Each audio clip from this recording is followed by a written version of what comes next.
2025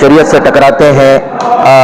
یہ ساری چیزیں الحمدللہ ایک معلوماتی پروگرام مساجد کے ذمہ دار اور علماء کرام کے سامنے پیش کیا گیا ہے. اور ہمارے آج کے پروگرام میں ملک کی ایک عظیم شخصیت حضرت مولانا شبیر ندوی صاحب نے آل انڈیا مسلم پسندہ بورڈ کی جو بھی ہدایات تھیں وہ لوگوں کے سامنے بیان کی ہیں. اور جو بھی آل انڈیا مسلم پسندہ بورڈ کی ہدایات رہیں گے انشاءاللہ ہم یہاں انجمن الانصار کے بینر تلے اسے بروئے کار لائیں گے, اس پر عمل درآمد ہوں گے انشاءاللہ. مسجد نور آئی ٹی لیوٹ بمن ہنڈی میں تقریباً 45 مساجد کے ذمہ داروں کو جمع کیا گیا تھا. جمع کرنے کا مقصد ابھی حکومت نے جو وقف ترمیمی بل پارلیمنٹ میں پاس کیا ہے تو ذمہ داروں کو جمع کیا گیا, ان کے تاثرات لیے گئے. ہر ایک کی زبان کے تاثرات جب سنے گئے تو ہر مسلمان کا دل مجروح ہوا ہے اور ہر ایک کی زبان سے جو ہے اس تعلق سے شکایت ہے کہ فوراً جو ہے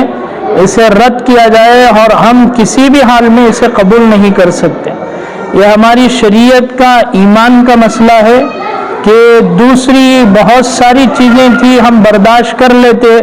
لیکن جب ایمان اور شریعت کا مسئلہ ہے, خدا کی شریعت میں دخل اندازی ہو, مومن اسے کسی بھی حالت میں برداشت نہیں کر سکتا. اس لیے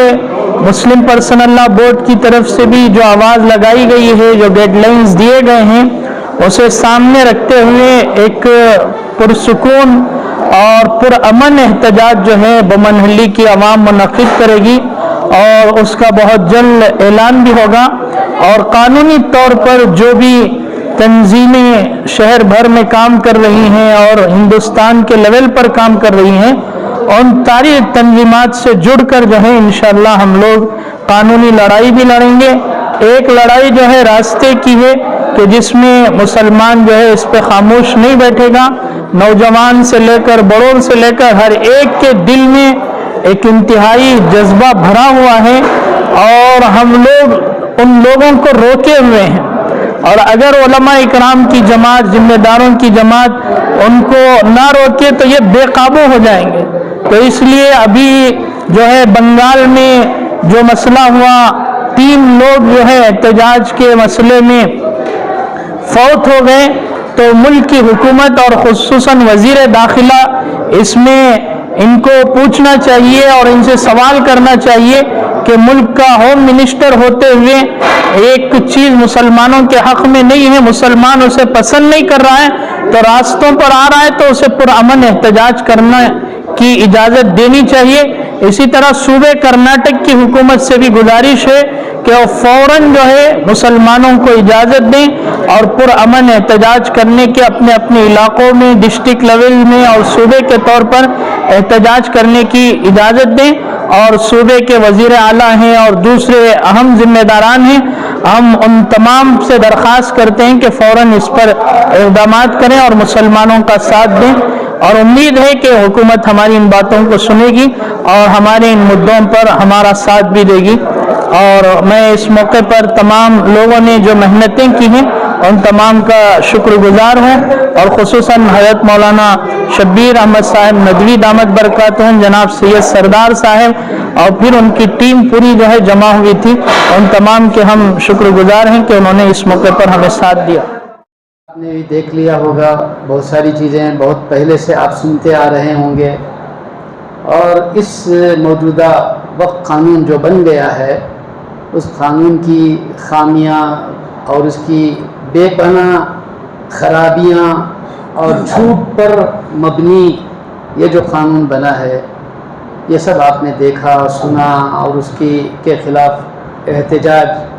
دلوں میں بھی زبانوں پر بھی اور ہر اعتبار سے کرنے کا جذبہ ہم سب کے اندر موجود ہے. سی اے کا جو قانون آیا تھا, قانون تو بنا نہیں, بہرحال وہ جو اس وقت تحریک چلائی گئی حکومت کی طرف سے پارلیمنٹ میں پیش بھی ہوا, مسلمانوں کی طرف سے اور دیگر کچھ کمیونٹیز نے مسلمانوں کا ساتھ دیا, اور اس قدر اس قانون کا رد کیا گیا, ریجیکٹ کیا گیا کہ حکومت کو وہ قانون واپس لینا پڑا, جو قانون ہماری شہریت کو ختم کرنے کے لیے بنایا گیا تھا. میں یہ سمجھتا ہوں بلکہ سب سمجھداروں کی یہ سمجھ ہے کہ اس وقت کا جو وقف قانون ہے ترمیمی بھی جو بنی تھی اور وہ ایکٹ بن گیا ہے وہ سی اے کے قانون سے بھی زیادہ خطرناک ہے، اس لیے کہ سی اے این آر سی میں ہماری ذاتی شہریت پرسنل ہمارے آئیڈینٹی کو ختم کرنے کی کوشش کی گئی تھی۔ یہ تو بس ہمارے دین کے جتنے آئیڈینٹیز ہیں، دینی تشخصات ہیں، مساجد ہیں، مدارس ہیں، مراکز ہیں، خانقاہیں ہیں، درگاہیں ہیں، ان سب کو ختم کرنے کی کوشش کی گئی ہے، بلکہ دین اور اسلام کو ملک سے مٹانے کی کوشش کی گئی ہے۔ اور یہ کچھ ایسے ہی بیٹھے بیٹھے نہیں ہوا ہے، یہ 2-4 سال میں نہیں ہوا ہے، یہ حکومت کے آنے کی وجہ سے نہیں ہوا ہے۔ ہم سمجھتے ہیں کہ 10-12 سال سے جو حکومت آئی ہے اس کی وجہ سے بہت ساری چیزیں اس ملک میں آئی ہیں ضرور جو اسلام اور مسلمانوں کے خلاف ہے،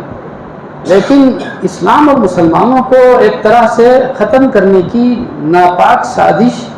یہ برسوں سے چلی آ رہی ہے۔ ہم مسلمان اس سے ناواقف ہیں، اور جو واقف بھی ہیں تو وہ کوئی خاص اس سلسلے میں کام نہیں کر سکے جیسا کرنا چاہیے تھا۔